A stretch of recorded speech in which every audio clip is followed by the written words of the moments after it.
Hello, good morning, जोहार। कैसे हैं आप सब? झारखंड की खबरों के साथ मैं मुकेश तिवारी। चलिए जानते हैं आज झारखंड की तमाम बड़ी खबरें फटाफट। इससे पहले अगर आप हमारे चैनल पर नए हैं तो सब्सक्राइब जरूर करें। झारखंड में अब निकाय चुनाव की तैयारी, जुलाई में पूरी होगी ट्रिपल टेस्ट प्रक्रिया। लोकसभा चुनाव खत्म होते ही झारखंड में निकाय चुनाव की सुगबुगाहट शुरू हो गई।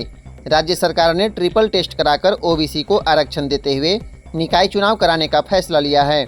इसके लिए राज्य पिछड़ा वर्ग आयोग को ट्रिपल टेस्ट कराने की जिम्मेदारी सौंपी गई है। झामुमो के पूर्व विधायक योगेंद्र प्रसाद को आयोग का अध्यक्ष बनाया गया है, पर हाईकोर्ट के आदेश के बावजूद लोकसभा चुनाव की प्रक्रिया शुरू होने और आचार संहिता लागू होने के कारण ट्रिपल टेस्ट की प्रक्रिया शुरू नहीं हो पाई। अब आचार संहिता खत्म होने के बाद आयोग अगले हफ्ते इस दिशा में काम शुरू करेगा। ट्रिपल टेस्ट की प्रक्रिया जुलाई तक पूरी होने की उम्मीद है। इसके बाद सरकार फैसला लेगी कि कब चुनाव होंगे, क्योंकि अक्टूबर में झारखंड विधानसभा चुनाव को लेकर फिर आचार संहिता लागू होने की संभावना है। झारखंड से चलने वाली कई ट्रेनें हो गई रद्द, कुछ के समय बदले, कई के रूट में हुआ बदलाव। झारखंड से चलने वाली कई ट्रेनों को रद्द कर दिया गया। कई ट्रेनों के समय में बदलाव किया गया है तो कई के रूट में परिवर्तन कर दिया गया। दक्षिण पूर्व रेलवे रांची मंडल की ओर से गुरुवार को यह जानकारी दी गई। जानकारी के मुताबिक दक्षिण पूर्व रेलवे के रांची रेल मंडल के कुरकुरा ओड़गा रेलखंड पर विकास कार्य हेतु ट्रैफिक तथा पावर ब्लॉक किया जाएगा, इसलिए कई ट्रेनों को रद्द किया गया है। इसमें Hatia Jharsuguda Hatia MEMU express train 10 जून से 23 जून तक रद्द रहेगी। इसके अलावे धनबाद ताम्बरम स्पेशल वाया रांची और बरौनी कोचुवेली स्पेशल वाया रांची का रूट डाइवर्ट किया गया है। इसी तरह 9 जून को टाटानगर हटिया एक्सप्रेस का रूट बदला गया है। झारखंड में मानसून के 15 जून के बाद पहुंचने की संभावना।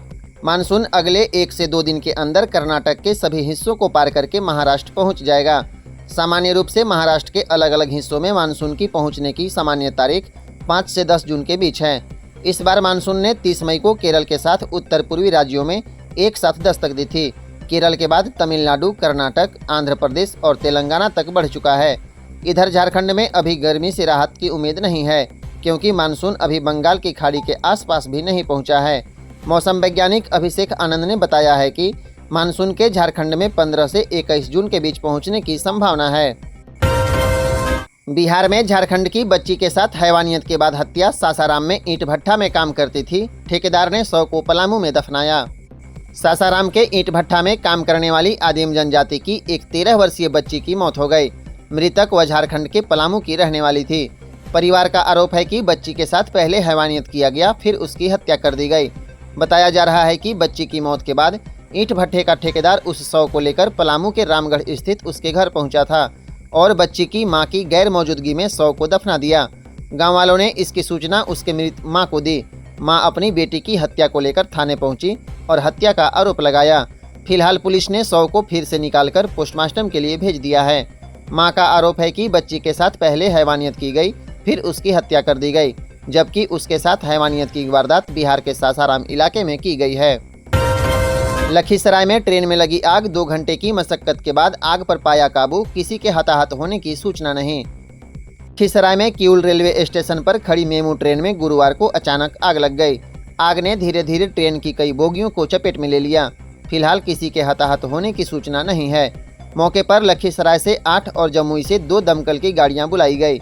2 घंटे की मशक्कत के बाद आग पर काबू पाया गया। बताया जा रहा है कि ट्रेन संख्या 13028 Patna Jasidih MEMU Kiul railway station के प्लेटफॉर्म नंबर 5 पर खड़ी थी। थोड़ी देर में ट्रेन जसीडीह के लिए रवाना होने वाली थी। ट्रेन के अंदर कुछ पैसेंजर भी बैठे थे। करीब 5:30 बजे ट्रेन से धुआं उठा और देखते देखते ट्रेन में आग की लपटें उठने लगी। इसे देखकर ट्रेन में बैठे यात्री नीचे उतरकर इधर उधर भागने लगे। इससे प्लेटफॉर्म पर अफरा तफरी मच गई। लोहरदगा में जवान ने एएसआई की गोली मारकर हत्या की। पति पत्नी के विवाद को सुलझाने गए थे। रात भर बिल्डिंग में छिपा रहा आरोपी सुबह किया सरेंडर। लोहरदगा में सिपाही ने बुधवार की रात एएसआई की गोली मारकर हत्या कर दी। जवान चुनावी ड्यूटी से घर लौटा था। किसी बात को लेकर उसका पत्नी से विवाद हुआ। उसने पत्नी और बेटी को एक कमरे में बंद कर दिया और उसकी पत्नी ने आसपास के पुलिस वालों से मदद मांगी। एएसआई धर्मेंद्र सिंह मौके पर गए थे। इसी दौरान जवान भड़क गया और गोली चला दी। इसमें एएसआई धर्मेंद्र सिंह की मौत हो गई। जवान अनंत सिंह मुंडा के परिवार का कहना है कि वह मानसिक रूप से बीमार था। इधर एएसआई के परिवार का कहना है कि जवान को बचाने के लिए परिवार इस तरह की बातें कह रहा है। आरोप यह भी है कि जब जवान मानसिक बीमार था तो उसे ड्यूटी पर क्यों रखा गया था। पुलिस ने आरोपी जवान को गिरफ्तार कर लिया। घटना लोहरदगा के रघुटोली स्थित एसपी आवास के पीछे की है।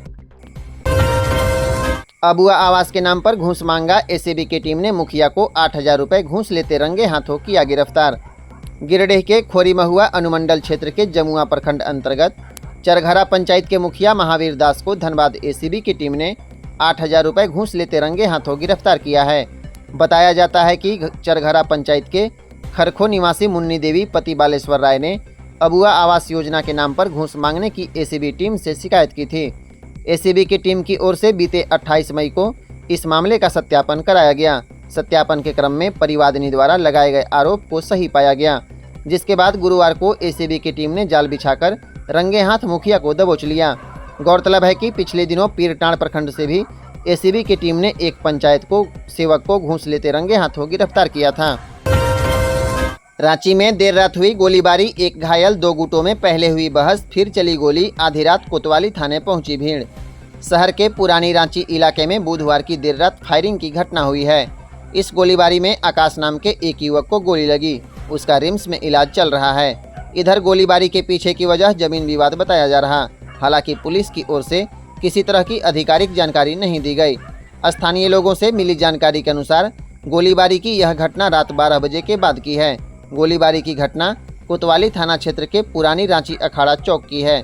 बताया जा रहा है कि 2 गुटों में से एक गुट ने किसी बिल्डर से पैसे लेकर उसके पक्ष में काम किया था, जिसका दूसरे गुट ने विरोध किया।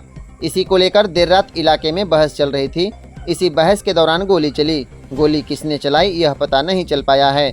इधर इस मामले में पुलिस ने 8 लोगों को गिरफ्तार कर लिया है। सिमडेगा वन प्रमंडल ने मोबाइल ऐप हमार हाथी और अर्थ इंजन का किया शुभारंभ। 5 जून विश्व पर्यावरण दिवस के अवसर पर सिमडेगा वन प्रमंडल द्वारा 2 नवीन मोबाइल एप्लीकेशन का शुभारंभ किया गया। उपायुक्त अजय कुमार सिंह, वन प्रमंडल पदाधिकारी विकास कुमार उज्ज्वल एवं पुलिस अधीक्षक सौरभ की उपस्थिति में मोबाइल एप्लीकेशन हमार हाथी एवं अर्थ इंजन ऐप का शुभारंभ किया गया। इस ऐप के माध्यम से हाथियों को मानव बसावटों से दूर रखने में मदद मिलेगी। वहीं हाथियों से लोगों को सतर्क, सचेत एवं सुरक्षित किया जा सकेगा। आज के लिए बस इतना ही। फिर कल मिलते हैं झारखंड की तमाम बड़ी खबरें लेकर। जय झारखंड। इससे पहले अभी तक अगर आपने हमारे चैनल को सब्सक्राइब नहीं किया है तो सब्सक्राइब जरूर करें।